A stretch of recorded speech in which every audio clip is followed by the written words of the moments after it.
when I think about what God has been teaching me in my life recently, the first word that comes to my mind is mountains.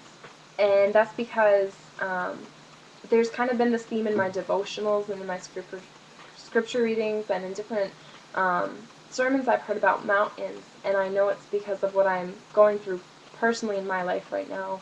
Um, and by mountains I mean obstacles, different obstacles that I'm facing, difficult times that I'm going through right now, that God has been showing me the purpose of, showing me that um, He's using them for a specific reason, and even though I might not understand that right now, that that His purpose is good.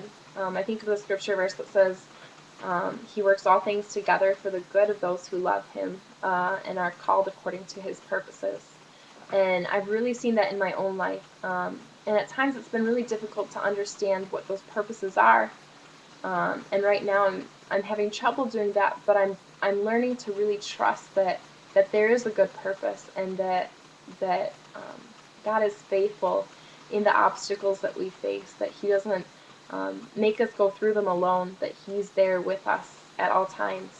I'm reading a book called Hinds Feet for High Places, and the character, her name is Much Afraid in the book, and she is on this journey with the Good Shepherd who represents Christ. And at one point in the journey, she comes to the base of a mountain, and she looks up and she gets afraid, and she says, "I can't climb over that. I'm not strong enough. I'm gonna fall, and I'll lose my way on this journey." And the shepherd looks at her and says, "You can do it. I'm developing something in you. This is how you'll have. You don't have good feet now, but you'll develop those feet by climbing up this mountain, and you won't be alone. I'll be there with you." And that's what God has been showing me in my life right now, that I might be at the base of a mountain just about to climb over it and really afraid of it, but He's faithful, and I'm not there. I'm not climbing alone.